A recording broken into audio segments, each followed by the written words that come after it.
Kilo. Okay. Ha. So today is the courage to be dislikes. Fifth night. Fifth night. Okay. Fifth night. Let me take this off. The courage to dislike.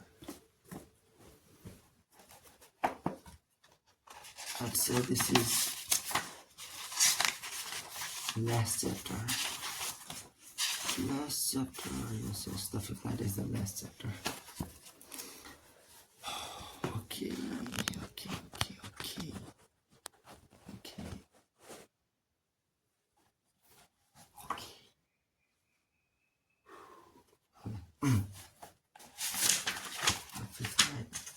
Fifth night.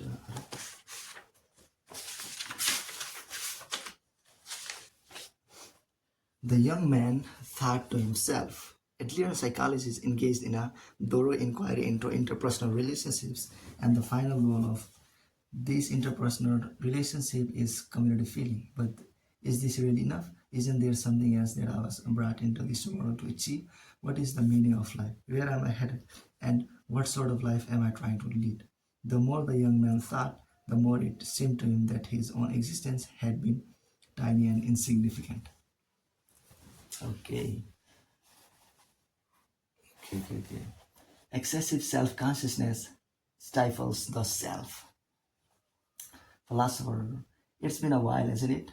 Yes, last came about a month ago. I have been thinking about the meaning of community feeling since then. So how do you feel about it now?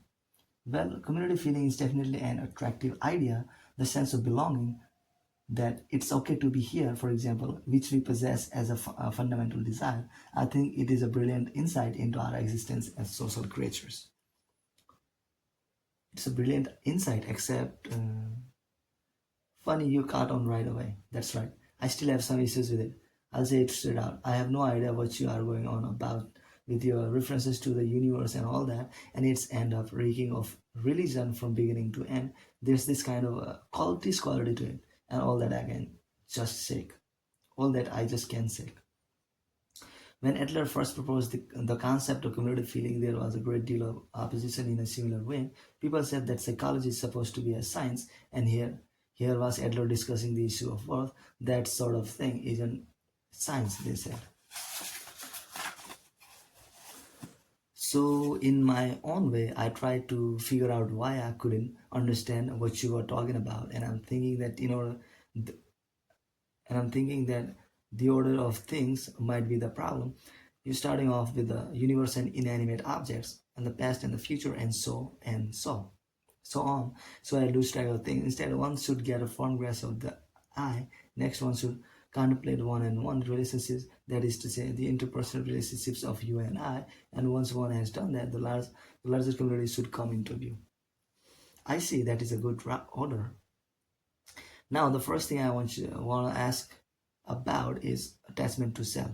You are saying that one has to stop being attached to the I and make the switch to concern for others. I am sure it is exactly as you say. Concern for others is important. I agree, but no matter what we worry about ourselves, we look at ourselves all the time. Have you thought about why we worry about ourselves? I have. If I were a narcissist, for example, if I were in love with myself and constantly fascinated with myself, maybe that would simply simplify things, because your instruction, have more concern for others, is a perfectly sound one. But I am not a self-loving narcissist. I am a self-loathing realist. I hate who I am, and that's exactly why I look at myself all the time. I don't have confidence in myself, and that's why I am excessively self-conscious. At what times do you feel that you are excessively self-conscious? Well, at meetings, for example, I have a hard time raising my hand and making myself heard. I think needless things like, if I ask this question, they'll probably laugh at me, or if the point I want to make is irrelevant, I'll get ridiculed, and so on.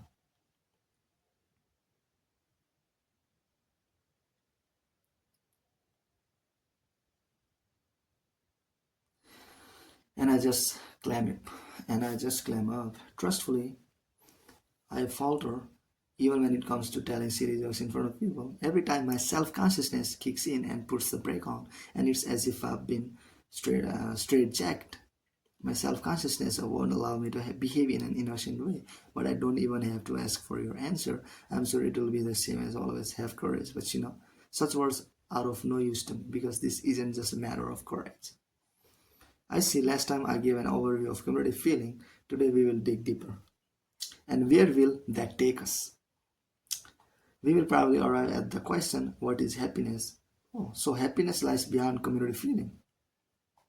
There is no need to rush the answers. What we need is dialogue. All right then, so let's get started.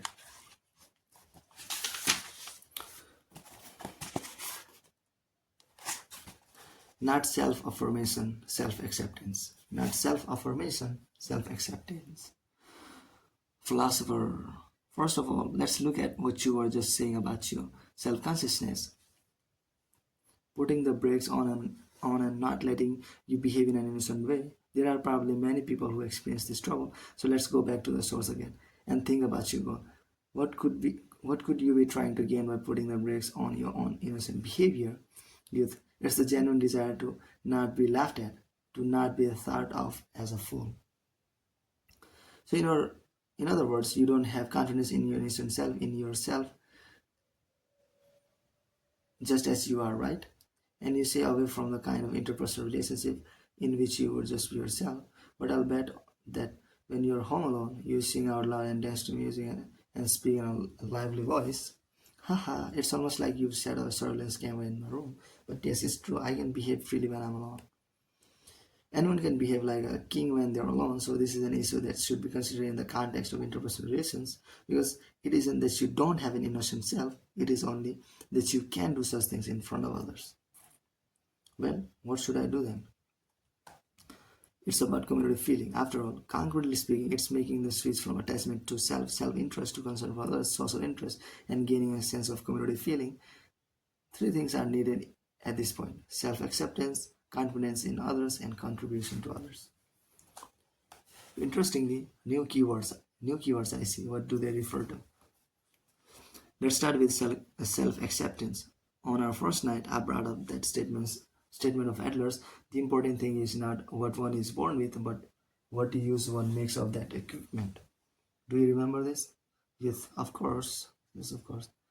Philosopher. We cannot discard the receptacle that is the I, and neither can we replace it. The important thing, however, is what use one makes of that equipment. One changes one's way of looking at the I. This is to say, one changes how one uses it. Youth.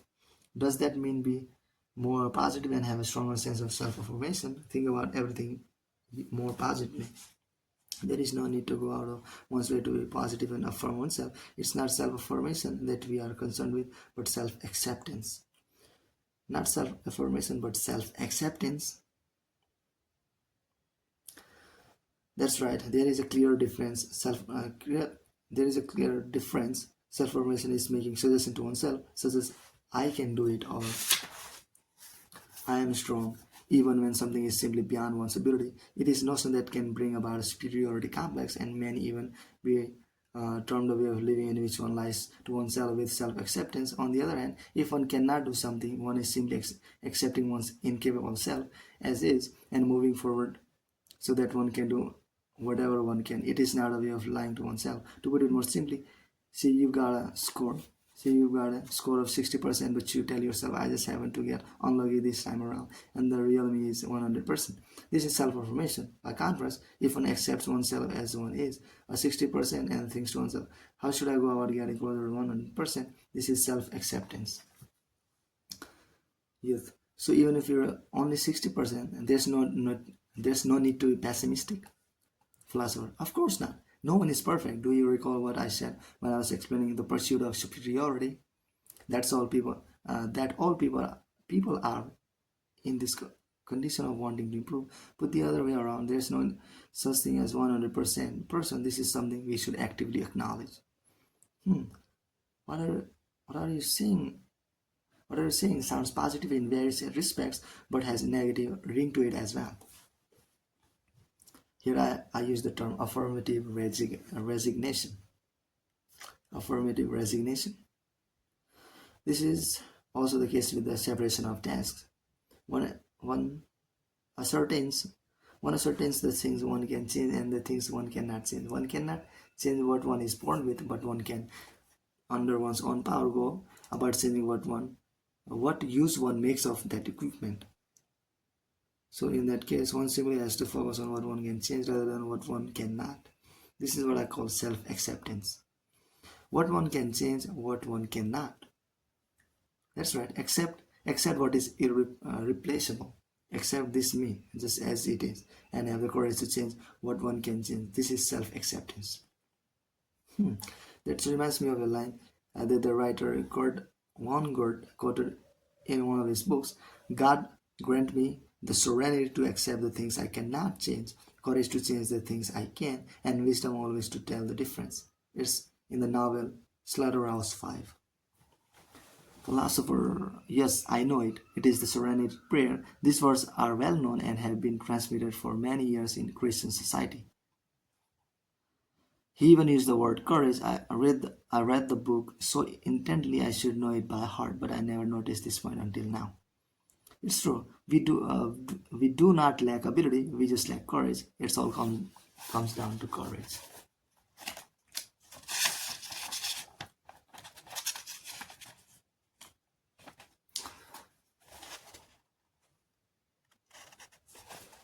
The difference between trust and confidence. There is something about this affirmative resignation that sounds pessimistic. It's just too bleak if the upshot of this lengthy discussion is resignation. Is that so? Resignation has the connotation of seeing clearly with fortitude and acceptance, having a firm grasp on the truth of things. This is resignation. There is nothing pessimistic about it. A firm grasp on the truth. Of course, just because one has arrived at affirmative resignation as one's self-acceptance, it does not automatically follow that one finds community feeling. This is the reality. When one is switching from attachment to self to concern for others, the second key concept, confidence in others, becomes absolutely essential. Confidence in others, in other words, believing in others. Here I will consider the word believing. Here I will consider the words believing in others in the context of distinguishing trust from confidence. First, when we speak of trust, we are referring to something that comes with set conditions. In English, it is referred to as credit. For example, when one wants to borrow money from a bank, one has to have some kind of security. The bank calculates the amount of loan based on the value of that security and says, we will lend you this much. The attitude of we will lend it to you on the condition that you will pay it back, or we will lend you as much as you are able to pay back, is not one of having confidence in someone. It's trust. Well, that's how bank financing works, I guess. By contrast, from the standpoint of Adlerian psychology, the basis of interpersonal relations is not founded on trust but on confidence. And confidence in this case is it is doing without any set conditions whatsoever when believing in others. Even if one does not have sufficient objective grounds for trusting someone, one believes. One believes unconditionally without concerning oneself with such things as security. That is confidence. Believing unconditionally, so it's back to your pet notion of neighborly love. Of course, if one believes in others without setting any conditions whatsoever, there will be times when one gets taken advantage of, just like the guarantor of a debt. There are times when one may suffer damages. The attitude of continuing to believe in someone even in such instances is what we call confidence. Only a naive dimwit would do such a thing. I guess you hold with the doctrine of innate human goodness, while I hold with the doctrine of innate human evilness. Believe unconditionally in complete stranger, and you'll just get used and abused. Philosopher. And there are also times when someone deceives you and you get used that way. By look at it from the standpoint of someone who has been taken advantage of, there are people who will continue to believe in you and believe in you unconditionally, even if you are the one who has taken advantage of them. People who will have confidence in you no matter how they are treated. Would you be able to be traced as a person again and again? No, well, it would be. I am sure it would be quite difficult for you to do such a thing.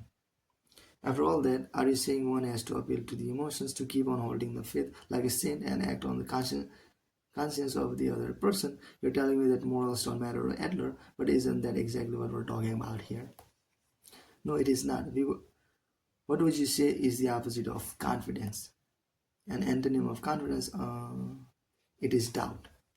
Suppose you have placed doubt at the foundation of interpersonal relations, that you live your life doubting other people, doubting your friends, and even your family and those you love. What sort of relationship could possibly arise from that? The other person will detect the doubt in your eyes in an instant. He or she will have an instinctive understanding that this person does not have confidence in me. Do you think one would be able to build some kind of positive relationship from that point? It is precisely because we lay a foundation of unconditional confidence that it is possible for us to build a deep relationship. Youth. Okay, I guess. So the way to understand adherent psychology is similar. Right now, you are thinking, if I were to have confidence in someone unconditionally, I would just get taken advantage of. However, you are not the one who decides whether or not to take advantage. This is the other person's task. All you need to do is think, what should I do? If you are telling yourself, if I'll give it to him if he isn't going to take advantage of me. It is just a relationship of trust that is based on security or conditions. So one separate tasks they are done. Yes, as I have stated repeatedly, carrying out the separation of tasks return life to an astonishingly simple form. But while the principle of the separation of tasks is easy to grasp, putting it into practice is difficult. I recognize that. Then you are telling me to keep on having confidence in everyone, to keep on believing in all other people even when they are deceive me, and just go on being a naive fool. That's not philosophy or psychology or anything of the sort. It's just the preaching of a zealot. Philosopher, I reject that definitely. Adherent psychology is not saying have confidence in others unconditionally on the basis of a moralistic system of values. Unconditional confidence is a means for making interpersonal relationship with a person better and for building a horizontal relationship. If you do not have the desire to make a relationship with that person better, then go ahead and sever it, because carrying out the severing is your task.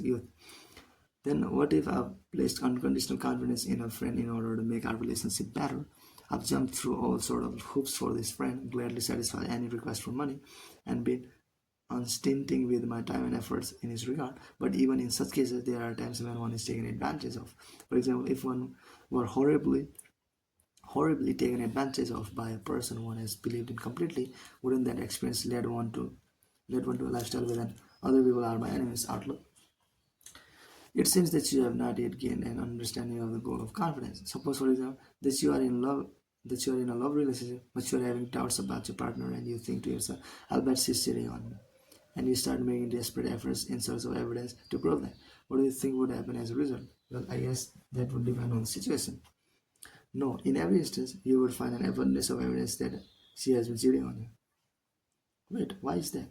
Your partner's casual remarks, her tone when talking to someone on the phone, the times when you can't reach her, as long as you are looking with doubt in your eyes, everything around you will appear to be evidence that she is cheating on you, even if she is not. Philosopher. Right now, you are only concerned about the times you are taken advantage of and nothing else. You focus only on the pain from the wounds you sustain on such occasions. But if you are afraid to have confidence in others, in the long run, you will not be able to build deep relationships with anyone. Yet, well, I see what you're getting at. The main objective, which is build deep relationships, but still being taken advantage of, is scary, and that's the reality, isn't it? Also, if it is a shallow relationship, when it falls apart, the pain will be slight, and the joy that relationship brings each day will also be slight. It is precisely because one can gain the courage to enter deeper relationships by having confidence in others that the joy of one's interpersonal relationship can grow, and one's joy in life can grow too. No, that's not what I was talking about. You're changing the subject. The courage to overcome the fear of being taken advantage of. Where does it come from? It comes from self-acceptance. If one can simply accept oneself as one is and ascertain what one can do and what one cannot, one becomes able to understand that taking advantage is the other person's task, and getting to the core of confidence in others becomes less difficult. You're saying that taking advantage of someone is the other person's task, and one can't do anything about it. That I should be that I should be resigned in an affirmative way. Your argument always ignore our emotions. What does one do about all the anger and sadness one feels when one is taken advantage of? When one is sad, one should be sad to one's heart's content. It is precisely when one tries to escape the pain and sadness that one gets stuck in cases to be able to build deep relationships with anyone.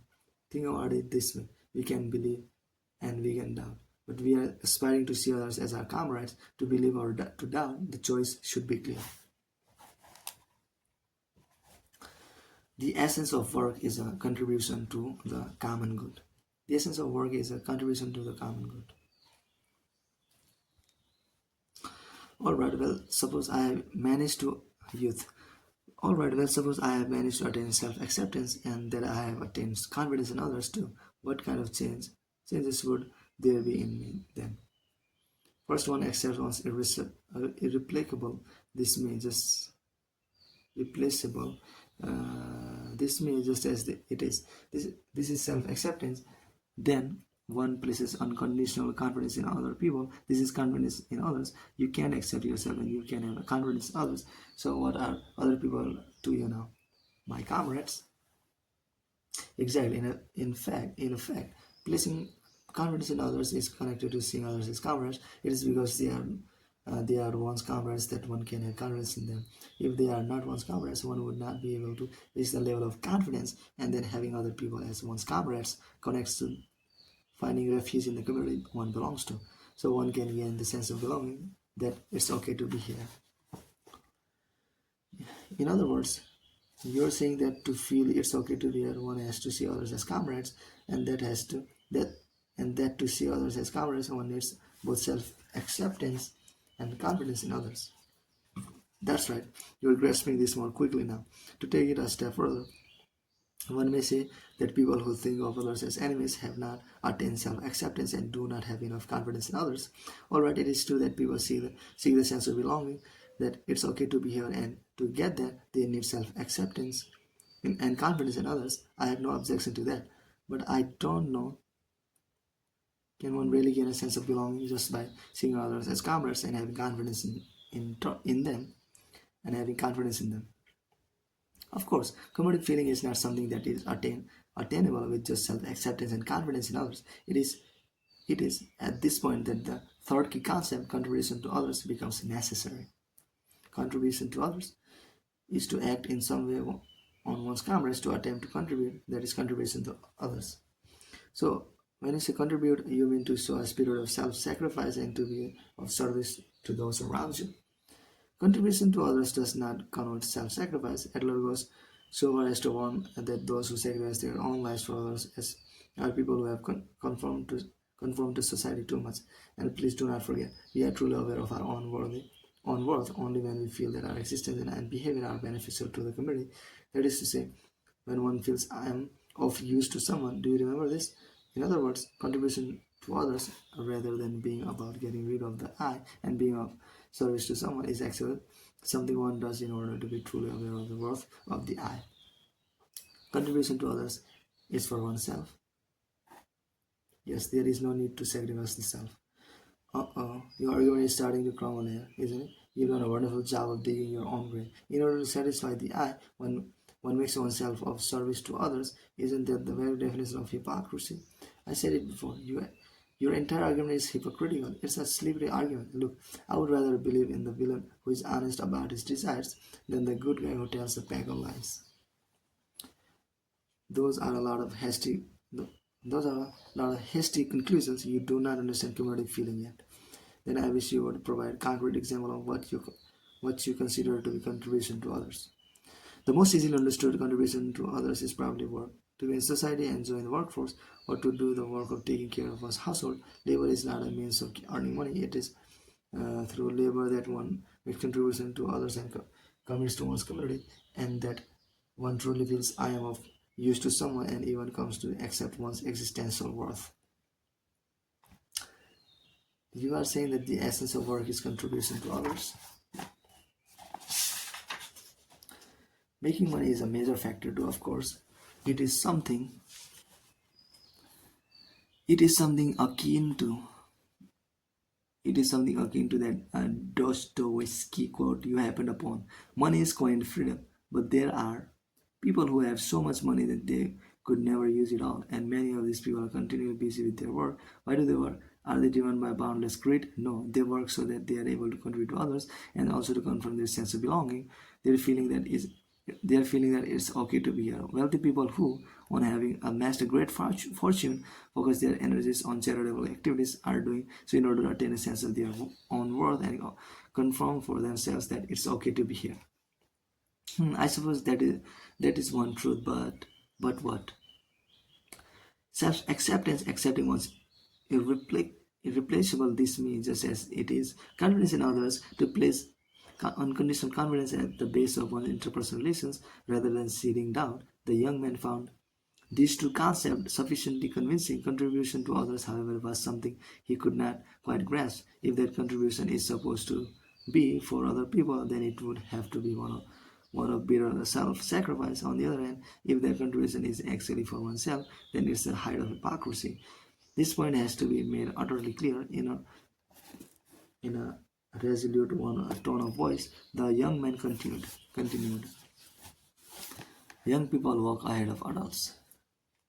Young people walk ahead of adults. Okay. Young people walk ahead of adults. Youth.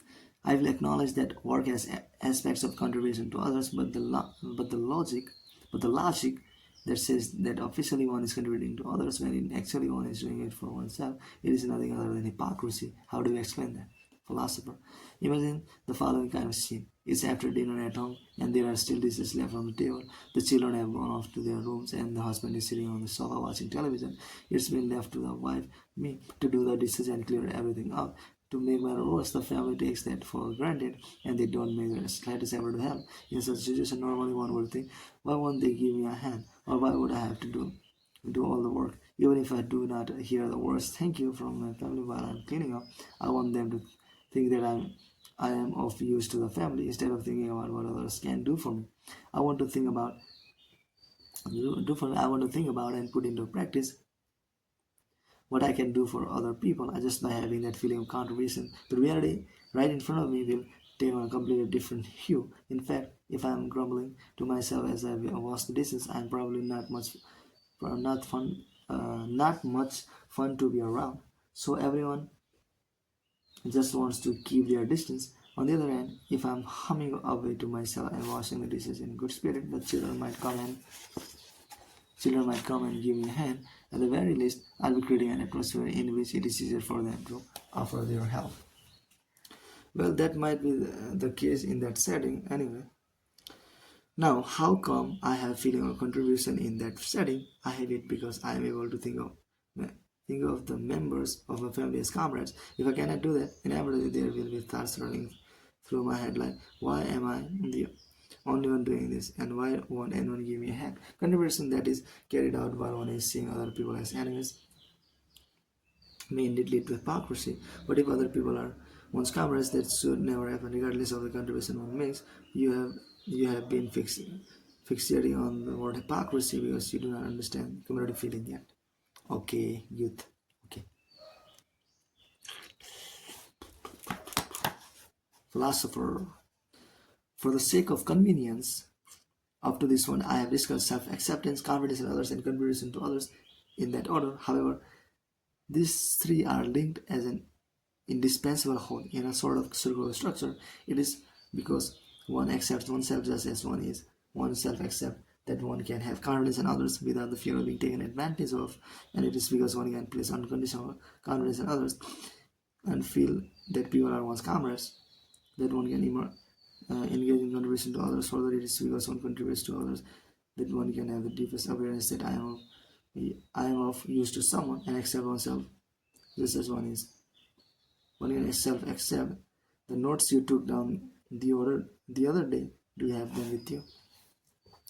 You mean that note on the objectives you put forward by Adler in psychology? I've kept it on me ever since that day. Of course, here it is. The two objectives for behavior: to be self-reliant and to live in harmony with society. The two objectives for the psychology that supports this behavior: the consciousness that I have the ability and the consciousness that people are my comrades. Philosopher. If you overlap the content of this note with we have just been discussing, you should be able to gain a deeper understanding. In other words, to be self-reliant and the consciousness that I have the ability corresponds to our discussion of self-acceptance, self-acceptance, self-acceptance.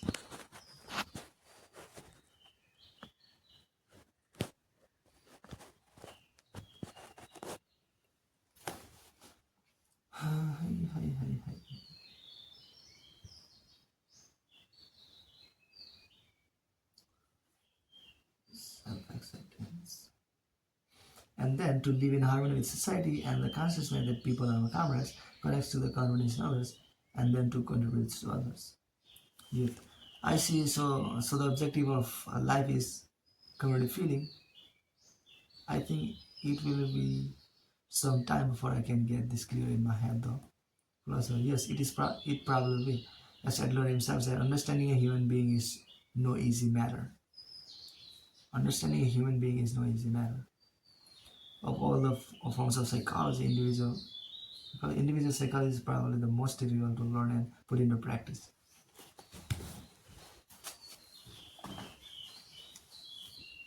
Yeah, that's exactly right. Even if the theories are convincing, it's hard to put them into practice. Last one. It is even said that to truly understand Adler psychology and apply it to actually changing one's way of living, one needs half the number of years one has lived. In other words, if you were to start studying it at the age of 40, it would take another it would take another 5 years until you turn 60. If you were to start studying at the age of 20, it would take 10 years until you turn 30. You are still young. Starting at such an early stage in life means that you might be able to change more quickly. In the sense that you can change quickly, you are walking ahead of the others of the world to go about changing oneself and making a new world. In a way, you are ahead of me too. It is okay to lose your way or lose focus. Do not be dependent on vertical relationships or be afraid of being disliked and just make your way forward freely. If all the others could see that young people were walking ahead of them, I am sure the world would change dramatically. I am walking ahead of you. Plus, you saw India. We walk on the same ground and you are moving on ahead of me. Youth, haha, you are the first person I've ever met who would say such a thing to someone young enough to be his son. Philosopher. I would like more and more young people to learn about Adler's thought. And I would like more adults to learn about it too, because people can change regardless of their ages. Workaholism. Workaholism is a lifeline. Workaholism is a lifeline. Yes, alright. I readily I readily admit that I do not have the courage to take steps towards self-acceptance or confidence in others. But is this really on the fault of, is this, but is this really only the fault of me, of the fault of the I? Isn't it actually a problem brought about by other people who accuse me unreasonably and attack me? Also, to be sure, not everyone in the world is a good and virtuous person. One goes through any number of unpleasant experiences in one's interpersonal relations, but there is something one must not get wrong at this juncture: the fact that in every instance it is that person who attacks you who has the problem. And it is certainly not the case that everyone is bad.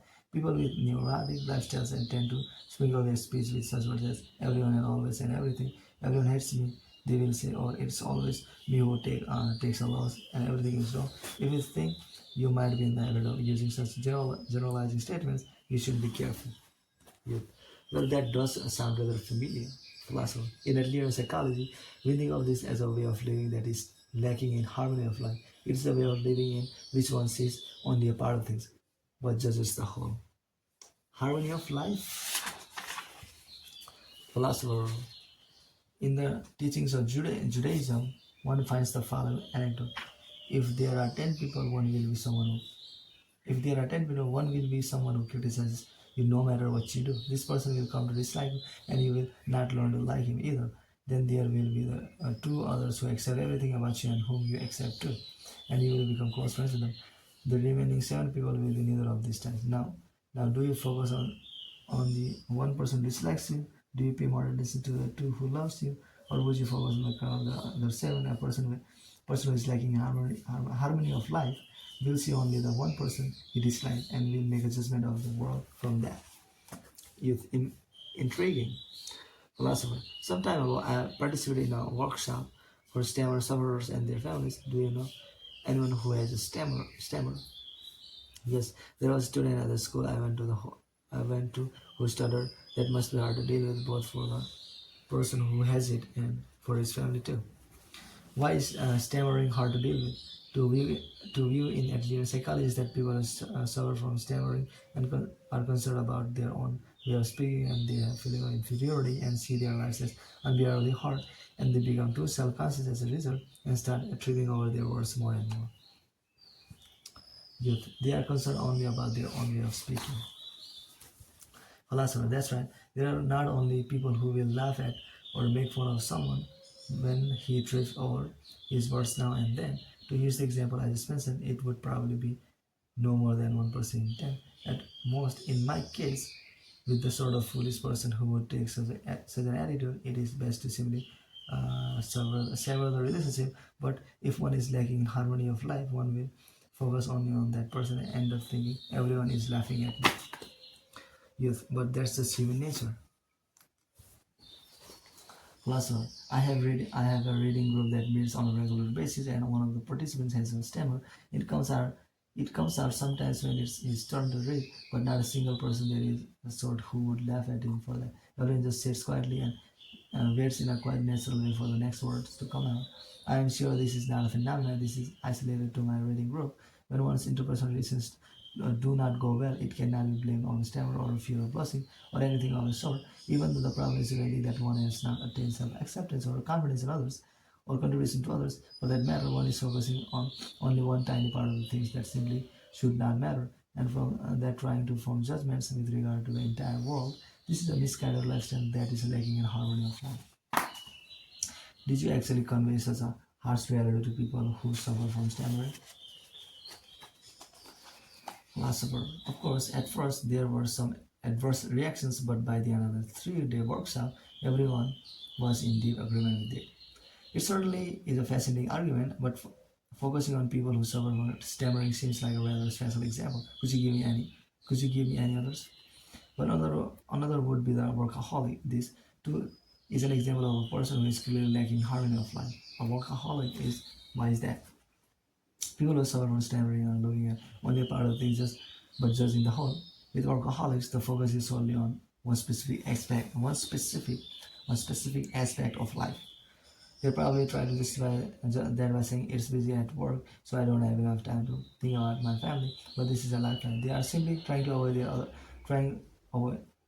trying to avoid their other responsibilities by using work as an excuse. One ought to concern oneself with everything from household chores and child to one's friendships and hobbies and so on. Adler does not recognize ways of living in which certain aspects are unusually dominant. Youth. That's exactly the sort of person my father was. It was just be a workaholic, bury yourself in your work and produce results, and then rule over the family on the grounds that you are the breadwinner. He was very feudalistic person, philosopher. In a sense, that is a way of living of refusing to acknowledge one's life task. Work does not mean having a job at a company. Working in the home, cheerleading, contributing to the local society, hobbies, and all manner of other things are work. Companies and such are just one small part of that. A way of living that acknowledges only company work is one that is lacking harmony of life. Yes, it's exactly as you say, and it's not as if the family he is supporting has any say in the matter either. You can argue with your father when he growls with a violent tone of voice. It's thanks to me that there's food on the table. Philosopher. Such a father has probably been able to recognize his own worth only on the level of acts. He works all those hours bringing in money to support a family and is recognized by society, and on that basis he views himself as having greater worth than other members of his family. For each and every one of us, however, there comes a time when one can no longer serve as the provider. When one gets older and reaches retirement age, for example, one may have no choice but to live off one's pension or support from one's children. Even when one is young, injury or poor health can lead to not being able to work any longer. On such occasions, those who can accept themselves only on the level of acts are severely damaged. Youth. You mean those people whose lifestyle is all about work? Philosopher. Yes, people who lives lack harmony. People who lives lack harmony. Youth, in that case, I think I'm starting to get what you mean by the level of being, which you brought up last time. And I certainly haven't given much thought to the fact that someday I won't be able to work any longer or do anything on the level of X. Does one accept oneself on the level of X or on the level of being? This is truly a question that relates to the courage to be happy. You can be happy now. You can be happy now. Youth, the courage to be happy. Well, let's hear what kind of courage that should be.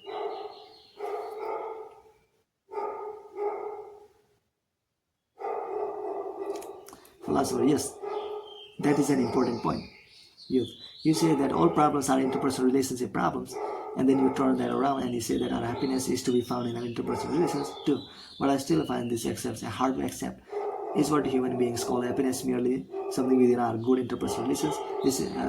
That is to say, do our lives exist for such minuscule repose and joy? I have a philosopher. I have a good idea of the issue you are grappling with. The first time I attended a lecture on Adler's psychology, the lecturer asked for a question and was a disciple of one of Adler's disciples made the following statement: those who hear my talk today can be happy right now. This is very instant, but those who do not will never be able to be happy. Youth, wow, that's straight from the mouth of a con man. You're not telling me you fell for that, are you? Pleasure. What is happiness to be human beings? This is a subject that has been one of the consistent threads of philosophy since ancient times. I had always regarded psychology as nothing more than a field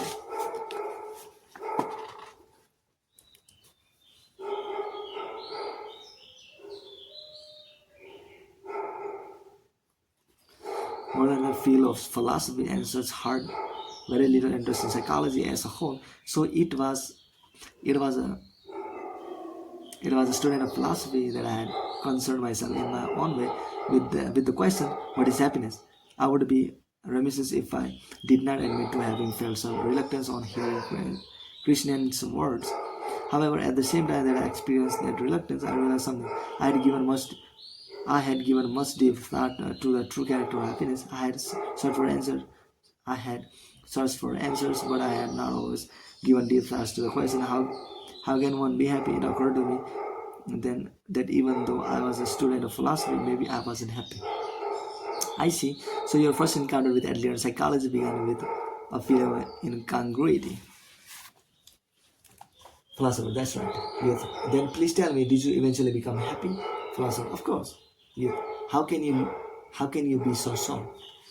Philosopher, for a human being, the greatest unhappiness is not being able to like oneself. Adler comes up with an extremely simple answer to address this struggle, namely that the feeling of I am beneficial to the community or I am of use to someone is the only thing that can give one a true awareness that one has worth. Do you mean the contribution to others you mentioned earlier? Philosopher, yes. And this is an important point. When we speak of contribution to others, it doesn't matter if the contribution is not a visible one. It doesn't matter if the contribution is not a visible one. Philosopher, you are not the one who decides if your contribution are of use. That is the task of other people and is not an issue in which you can intervene. In principle, there is not even any way you can know whether you have really made a contribution. This is to say, when we are engaging in this contribution to others, the contribution does not have to be a visible one. All we need is a subjective sense that I am of use to someone, or in other words, a feeling of contribution. Yes, wait a minute. If that's the case, then what you are calling happiness is philosopher. Do you see it now? In a word, happiness is the feeling of contribution. That is the definition of happiness. Youth. But that's some philosopher. Is something wrong? Youth. There's no way I can accept such a simplistic definition. Look, I'm not forgetting what you told me before. You said though on the level of X one might not be of use to anyone. On the level of B, every person is of use. But if that's the case, according to your logic, all human beings would be happy.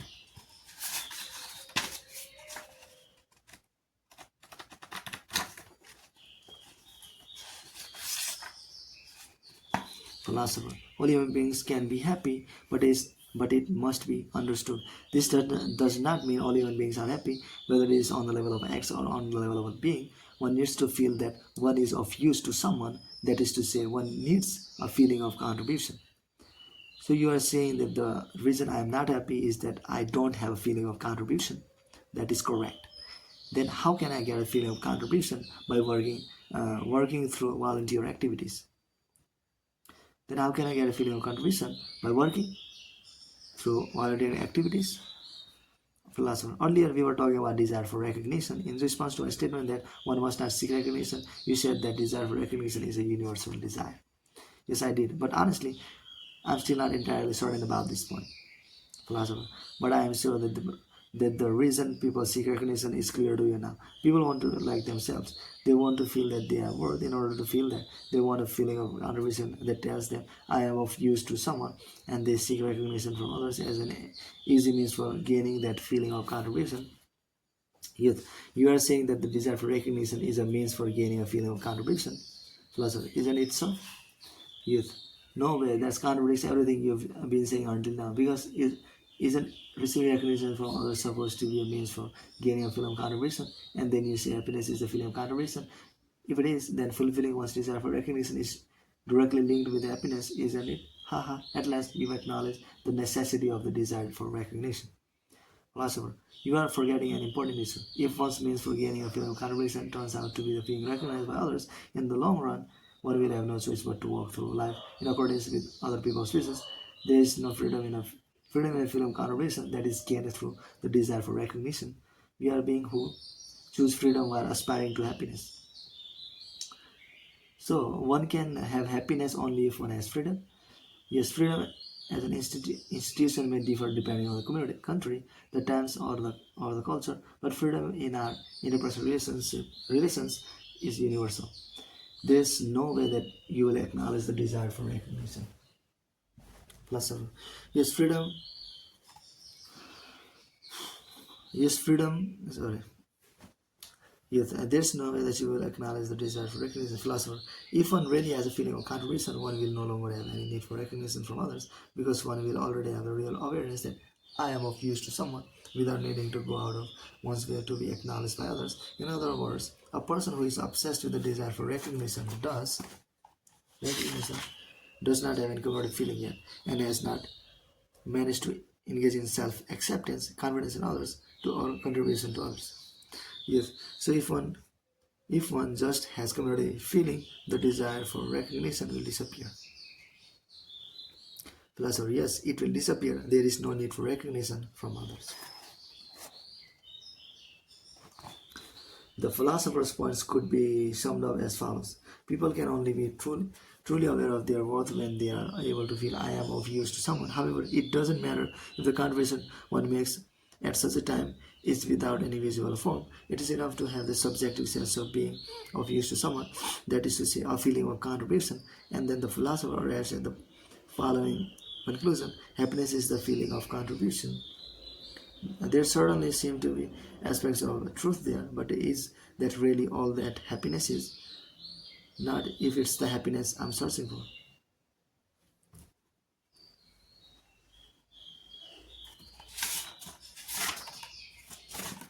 Two paths traveled by those wanting to be special beings. Two paths traveled by those wanting to be special beings. Youth, you still have not answered my question. Maybe I could actually learn to like myself through contribution to others. Maybe I could come to feel that I have worth, that I am not a worthless being, but is that all a person needs to be happy? Having come into this world, I think that unless I am able to accomplish the sort of grand undertaking that future generations will remember from me for, unless I can prove myself as I, who, who am I, who am no one else but me, I will never find true happiness. You are trying to frame everything within interpersonal relations without saying a thing about self-realizing happiness. If you ask me, that's nothing but evasion. Philosopher, I'm not really sure what you mean by self-realizing happiness. What exactly are you referring to? It's something that is different for each person. I suppose there are those who want to succeed in society and those who have more personal objectives. Our researchers are endeavoring to develop a wonder drug, for instance, or an artist who strives to create a satisfying body of work. Philosopher, what is it for you? Youth, I still don't really know what I'm looking for or what I'll want to do in the future, but I know that I've got to do something. There's no way I'm going to spend the rest of my days working in a university library when I find a dream that I can devote my life to and attain self-realization. That's when I'll express true happiness. My father was someone who buried himself in his work from day to night, and I have no idea if that was happiness to him or not. To my eyes, at least, he seemed forever busy and never happy. That is not the kind of life I want to live. Philosopher. Alright, if we think about this point using children who engages in problem behavior as an example, it might be easier to grasp. Uh, Youth problem behavior.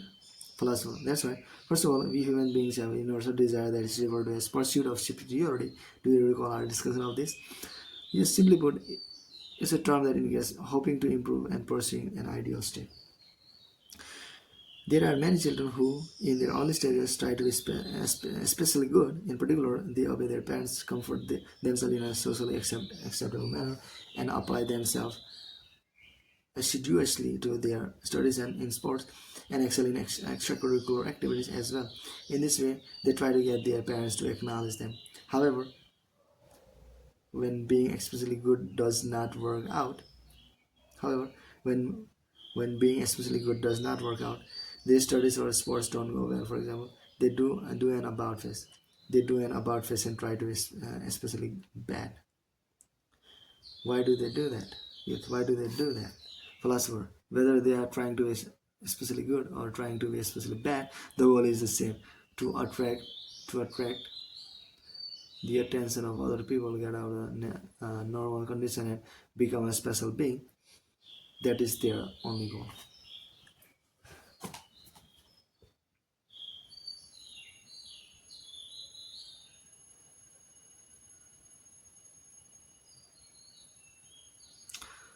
Yes.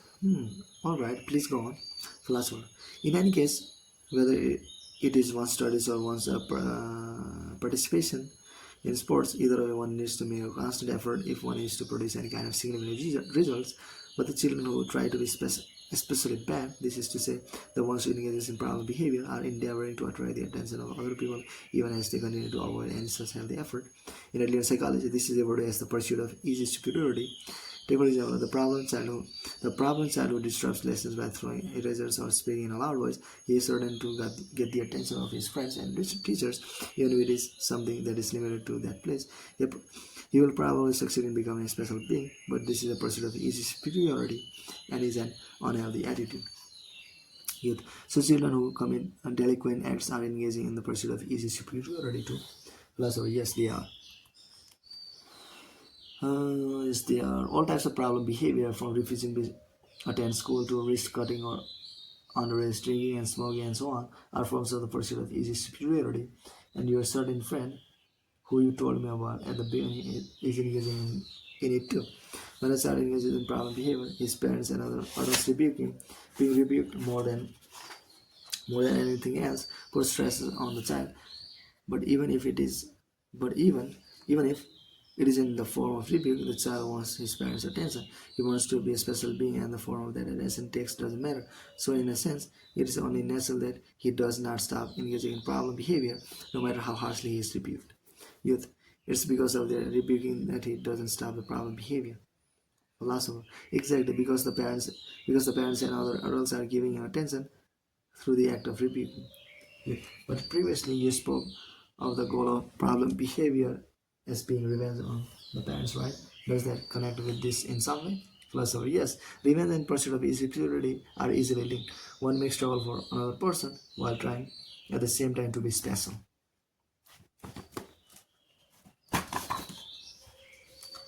Okay, so it'll end.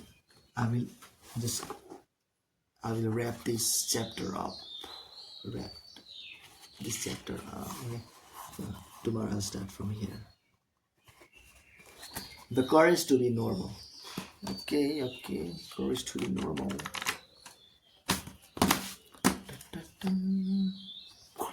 Bye. See you tomorrow.